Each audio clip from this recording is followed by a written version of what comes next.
This channel's content is strictly for educational and informational purpose and does not endorse or promote any form of violence, harm, illegal activities, self-injuries and communal disharmony. সপ্তর্ষি আসবে আজকে না সপ্তর্ষি আমরা তো বীরেন্দ্র কৃষ্ণ ভদ্রের কণ্ঠস্বর শুনে সুজয় কৃষ্ণ ভদ্রের কণ্ঠস্বর মহালয়ার আগমনীতে অভ্যস্ত বাঙালি জাতি এখন সুজয় কৃষ্ণ ভদ্রের কণ্ঠস্বর শুনতে হচ্ছে এবং সেটা নিয়েই রাজনীতি আমাদের সামগ্রিকভাবে বাঙালি হিসেবে লজ্জা হয়। একজন মানুষ সর্বজনীন কাকু হয়ে গেলেন, একেবারে কাকুই হলো। এখন আমার কথাটা অন্য। দেখুন, দুর্নীতি হয়েছে, লিপস অ্যান্ড বাউন্স দুর্নীতির একটা ইম্পর্টেন্ট কক তৃণমূলের, এটা আজ নয়তো কাল প্রমাণ হবে। অনেক দিন আগে এটা বলা হয়েছে। এবং ঘটনাচক্রে বহু বছর আগে গৌতম দেব তিনি লিপস অ্যান্ড তার মুখে প্রথমে লিপস অ্যান্ড বাউন্সের নামটা সেটা সাধারণ মানুষ শুনেছিলেন। তখন সবাই হয়তো বিশ্বাস করেননি, কিন্তু যেটা হয়েছে সেটা হয়েছে, সেটা the due process of law will take its place, আমি বিশ্বাস করি। কিন্তু আজকে যে সামনে রাজনৈতিক লড়াই, সেটা লোকসভা নির্বাচন।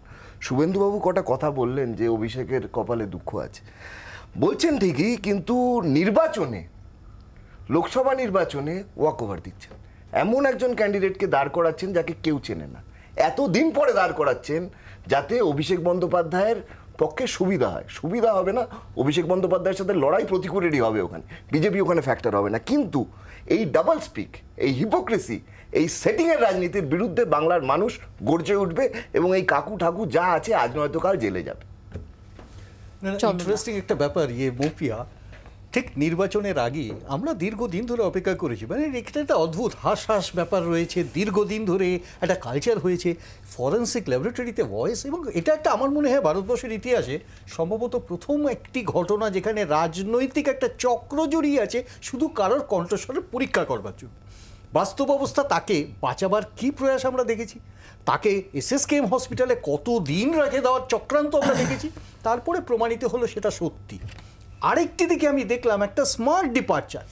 সরাসরি এক ভদ্রলোক বললেন, আগে তো বলতে হবে কার সাথে কথা বলেছেন, কি কথা বলেছেন। আমার ইন্টারেস্টিং লাগলো এই কারণে, রিজিও ঠিক এই কথা বলেছে, আমার সাথে যদি কথা হয় কারোর, তিনি কনভিক্টেড হলেও, অ্যাকিউজড হলেও, আমি সেটা রাজনৈতিক কথা বলতে পারি। কার সাথে কথা হয়েছে দেখো, প্রশ্নটা এখানে নয়, এমন গুরুতর কথা হয়েছে যার জন্য কণ্ঠস্বরের নমুনা প্রয়োজন, কণ্ঠস্বরের নমুনা চেক করার প্রয়োজনটা হয়েছে, এমন কথা হয়েছে। কার সাথে হয়েছে আবারও বলি, স্মার্ট ডিপার্চার। যে ভদ্রলোক বললেন এই রাজনৈতিক সন্ধিক্ষণে একটা ডিপার্চার করলেন, আমরা সকলেই জানি কে কেন। বাস্তব চরিত্র হচ্ছে এখানে এই ভদ্রলোক সামনে আজকে যেভাবে স্মার্ট প্লে করবার চেষ্টা করছেন, রিজুদের সমর্থন হচ্ছে বিভিন্ন মিডিয়াতে, অ্যাট দি সেম টাইম কাকু যে জায়গাটাতে দাঁড়িয়ে আছে এই সন্ধিক্ষণে রাজনীতিটা কিভাবে হচ্ছে দেখো, খুব ভালো করে দেখো রাজনীতিটা কিভাবে হচ্ছে, যেটা সপ্তর্ষি বলছে।